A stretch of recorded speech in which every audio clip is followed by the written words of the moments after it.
Yani ben Yekten Karacılı köyünün ilkokulun 5. sınıf müezziniyim. İlkokul 5. sınıf müezziniyim. Benim öğretmenim babama dedi ki Mehmet ağa dedi, Selver'i okutalım dedi. Babam da biraz çekindi biliyor musun? O zaman biraz fakirlik vardı. Biraz çekinince öğretmenim dedi ki Mehmet ağa dedi hiç şey yapma dedi. Sen okutmazsan ben okuturum Selver'i dedi. Ben okuturum dedi öğretmenim. Öyle deyince babam seslenemedi artık. Neyse o tarihte okuldan çıktım mevsim. Pınarbaşı'na gittim. Sınava gittim. Sınavda 60 çocuk var o okulda. Sınava giren. Benimle beraber giren 60 çocuk var. İçinde olan bir tek benim kız olarak. Kız olarak bir tek benim. Beni öğretmenler, 2 tane öğretmen beni sınava çekti. Okulun koridoruna 2 tane masa bir sıra çıkarttılar. Beni orada tek olarak imtihan ettiler.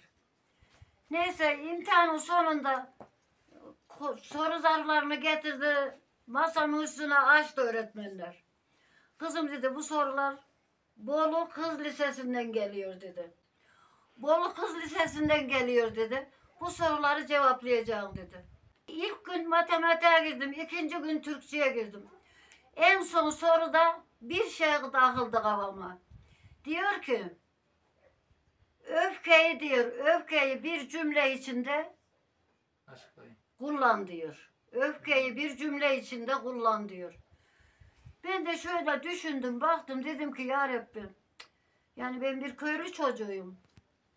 Ne demek bu öfkeyi bir cümleyi düşündüm, dedim ki ne? Birkaç harfin bir araya gelmesine bir kelime denir. Değil mi? Birkaç harfin bir araya gelmesine bir kelime denir.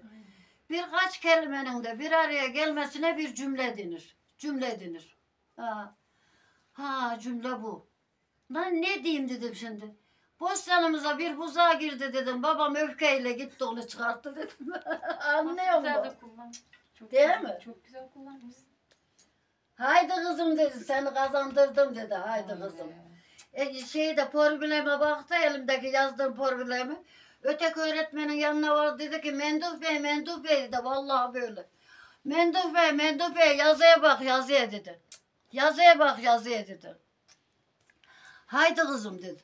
Şimdi benimle giren çocuklar ağlaşıyorlar. Biri bizim köyden Bekir Barutlu. Biri Sittilerden Zihni Sitti. Onu bilin sen. Zihni Sitti.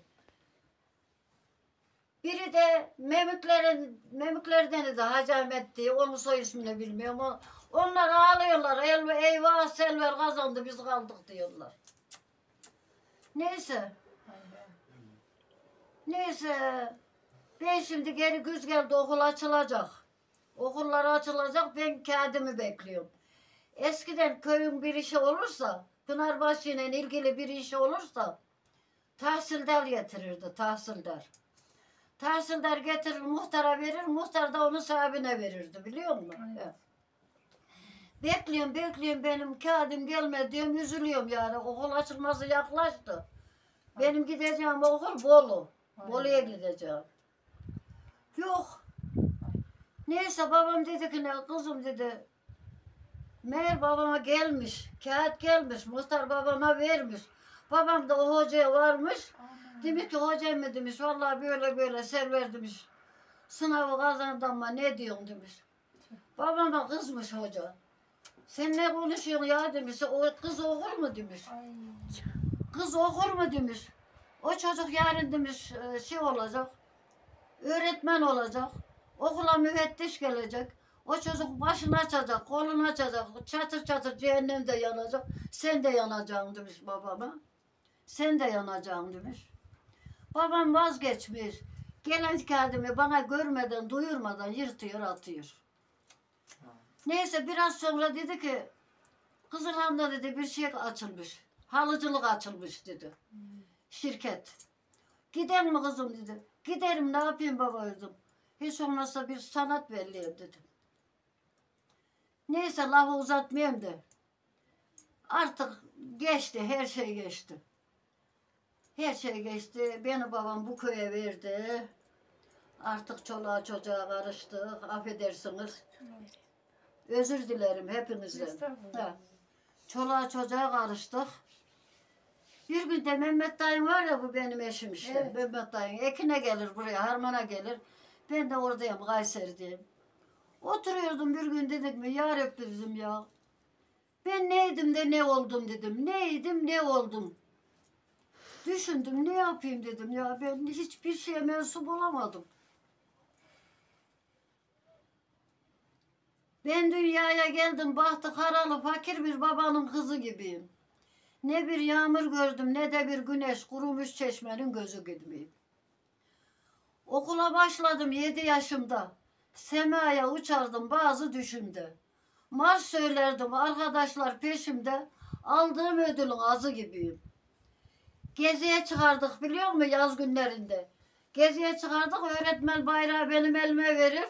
Çıktık açık alınla 10 yılda her yaştan 10 yılda 15 milyon genç yarattık her yaştan. Böyle. Dedim. Ne dedim ya? Okula başladım 7 yaşımda, semaya uçardım bazı düşümde. Marş söylerdim arkadaşlar peşimde, aldığım ödülün azı gidip. Ödülüm ne biliyor musun? Ya bir silgi ya bir kalem. Ödülüm de bu. Kültürlü bir insan olmak isterdim. Ne yazık ki istediğim olmadı. Zalim hoca beni okula salmadı. Sanki o hocanın kızı gibiyim. Deryada yüzerken karaya çıktım. Bir adım atmadan çamura çöktüm. Kendi ateşimle kendimi yaktım. Mangal kömürünün közü gibiyim. Ay. Mangal kömürünün ne kadar tutar olur? Değil mi hocam? Doğru söylüyorsun. Anlıyorsun değil mi? Evet, evet. Edebiyatçısın bak, anlaman lazım. Ben edebiyatçı. Ha. Uzandığım dalı tutamaz oldum. Bal olsa lokmayı yutamaz oldum. Kuş tüyü yatakta yatamaz oldum. Bozulmuş pamuğun bezi gibiyim. Değil mi Mehmet'im? Evet. Anlıyorsun değil mi oğlum? Tabii canım. Tabii. Bak beni hatırlan, beni unutmayın. İnşallah, tabii, her zaman. Ben gideceğim, siz kalınız. Siz kalınız inşallah. Babam aşık Mehmet, ben kızı Selver. Kime kahredeyim? Allah'a yalvar. Her zaman ağlama, biraz da gülüver. İlkbahar ayının yazı gibiyim. Değil mi? İlkbaharda bazı yağmur yağar, bazı güneş doğar. Doğru, doğru. Değil mi? Doğru. He. Ne dedim ya? Bilir misin bu şiiri yazanı? Ahort bozuk veremedim düzeni. Aşık Veysel memleketin ozanı, elimde tuttuğu sazı gibiyim. Değil mi? O gitti, sazı kaldı. Ha. Ben giderim, hatıralarım kalır inşallah. Bak unutmayın inşallah, kurban olsun ana. Unutmayın. Unutmazsanız o yeter. Bağışlasın. Öyle işte. Maşallah ya. Ben Anahtarını kaybettim. anahtarını kaybettim ya. O komşum dedi ki ne, bizimki de kayboldu dedi. Biz Talas'ta bir anahtarcı var dedi. Biz gittik oradan aldık dedi. Talas şeyin, pazar yerinin orada dedi. Ben de gittim oradan anahtar aldım, geri geliyordum. Bir de baktım ki Gültepe istikametinden bir asker geliyor ama ucu bucu yok. Asker böyle yol boyu geliyor. Yaylalar yaylalar, yaylalar yaylalar, yer gök iniliyor. Bu sesle yer gök iniliyor. Askerler rap rap rap, ayak böyle, ayak sesleri. Hemen askerin önüne geçtim. Şöyle. Hiç ikilemedim. Biz jandarma erleriyiz. Bayrağımız şanlıdır. Kürek kazma baltamızla, süngümüz de kanlıdır. Kürek kazma baltamızla, süngümüz de kanlıdır. Makineli ateş saçar, Baş kaldırtmaz düşmana, makineli ateş saçar.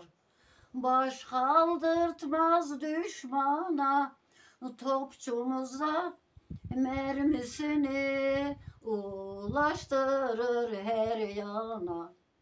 Topçumuzda mermisini ulaştırır her yana. Süvariler sağda solda gelirleri keserler.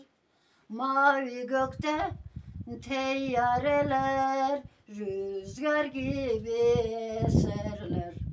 Mavi gökte teyyareler rüzgar gibi eserler. Bölük takım manga nefer öyle yana açılır. Bölük takım manga nefer öyle yana açılır. Yücelerde dağ topları jandarmaya katılır. Yücelerde dağ topları jandarmaya katılır. Tanklar ile teyyareler, topçu ile süvari. Tanklar ile teyyareler, topçu ile süvari. Yardım eder jandarmaya, alırız biz zaferi. Yardım eder jandarmaya, alırız biz zaferi. Dedim komutanım askere böyle şarkı yakışır dedim. Yaylalar yaylalar yaylalar. Yaylaları herkes biliyor dedim. Allah Ya. helal olsun ya. Bu askere böyle marş yakışır dedim. Doğru. Komutanlar bana bir küçük bayrak verdiler. Hadi anam Allah hayırlı uzun ömürler versin. Sağ olasın. Vallahi Ağzına öyle. sağlık Sen anacığım. ara ara çek. Vallahi